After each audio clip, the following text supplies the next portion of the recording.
Hi everyone. This is the May edition of the DVCA newsletter, video newsletter. I have with me, as always, our very special chair of WHS, Michelle Jeffrey, who will give us our May things to watch out for in terms of working happy and safely.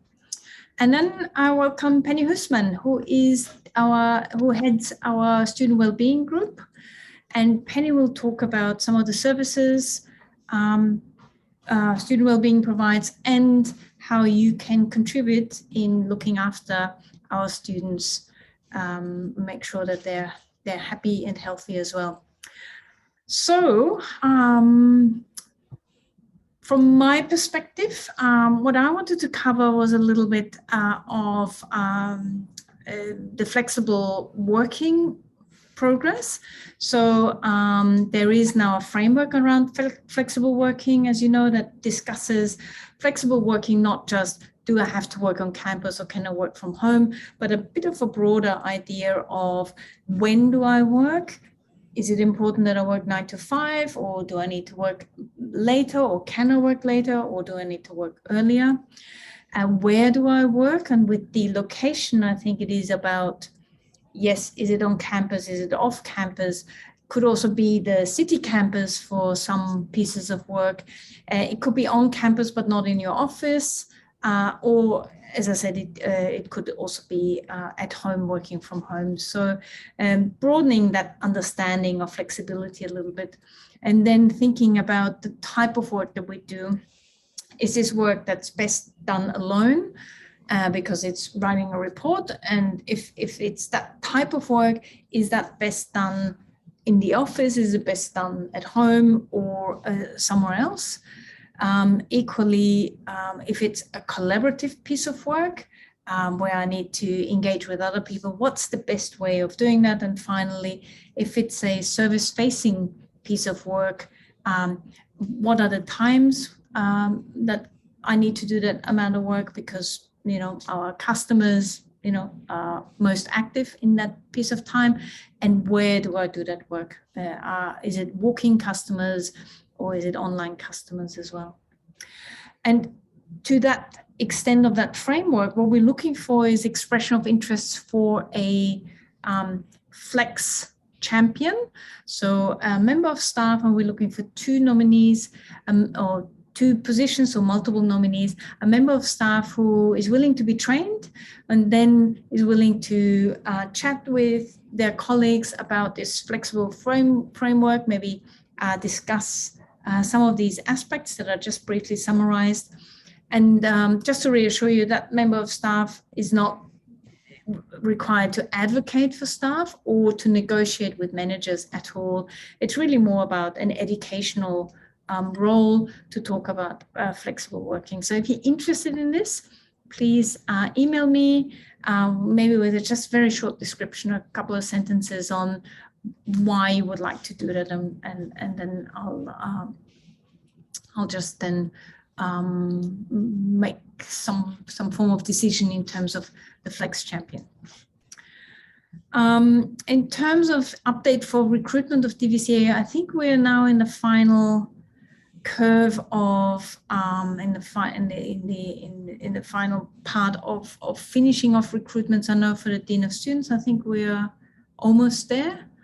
I think maybe in student wellbeing, there's still a few positions that need to be filled. And I also know that Wollongongo has some vacancies that are in urgent need of being filling, but I think we're getting there. I know it's very important that we get people in these roles fairly quickly because of the workload that's being carried by everyone else while we have these vacancies. And finally, I'd like to talk a little bit about email culture. And what I would like to do is ask for some volunteers for a small working party to help us maybe establish some ground rules around emails. I don't know how you feel, but I'm getting increasingly stressed by the amount of emails that I get that fill my inbox, and also emails that I get after hours, or emails that sort of bunch in on Friday afternoons, because clearly everyone wants to get their email box cleared out and move everything into my email box. And I just wonder whether we could develop some sort of guidance for staff about, when should we CC others into our emails? When is it appropriate? About guidance around sending emails after hours or on weekends, and that clearing your email box out on the Friday afternoon. I feel quite stressed about my inbox, and maybe some of you are also feeling that way. So it may be a good time to look at how we deal with emails, and maybe we can find a better way. When I was head of department, and I instigated no thank you emails, right?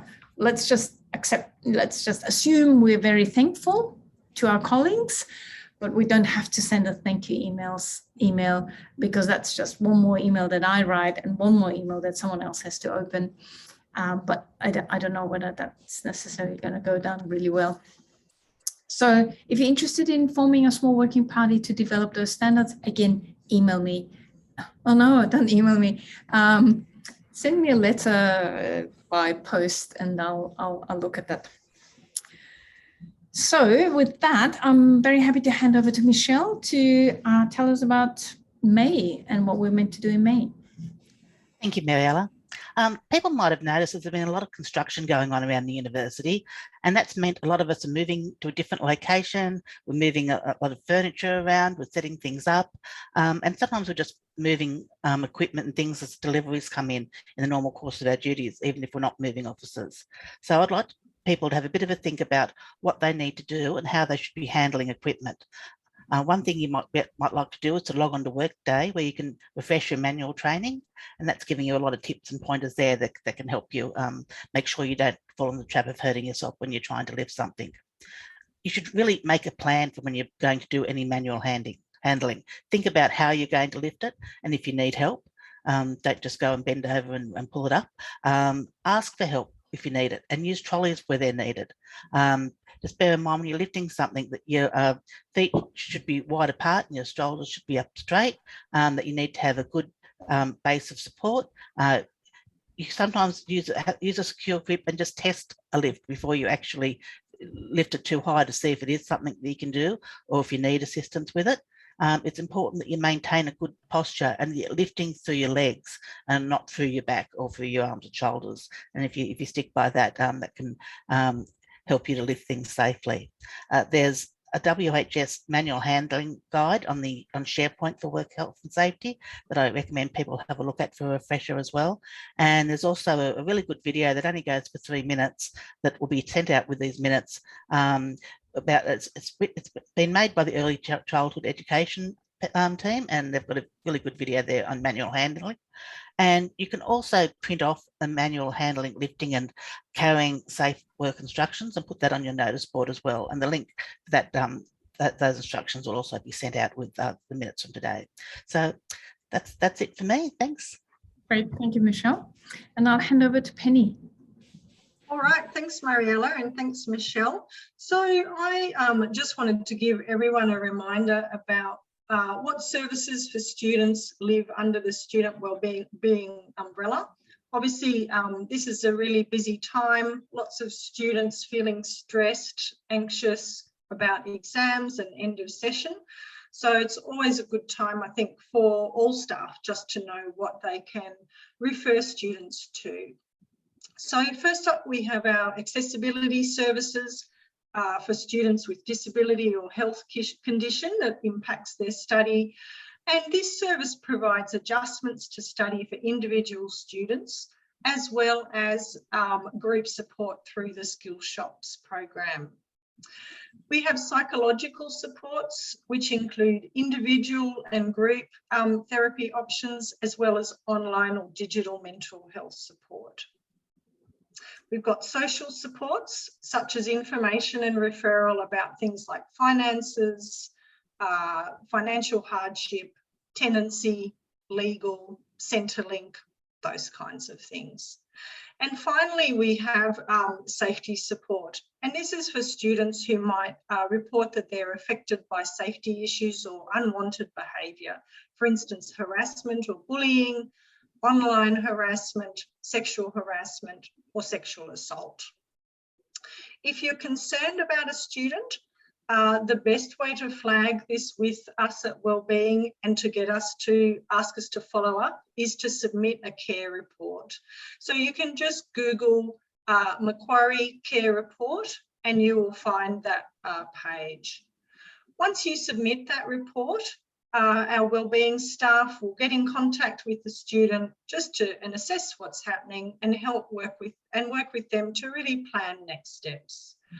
Of course, if you're ever confronted by something where you feel like it needs same day assistance or support, you're also welcome to phone our reception staff and ask just to speak to one of the managers on duty on that day. Okay, thanks for that. Over to you, Mariella. Great, thanks, Penny. So I think that's from us for May. Enjoy the autumn weather as long as it stays dry, and we'll chat with you in June. Bye, everyone.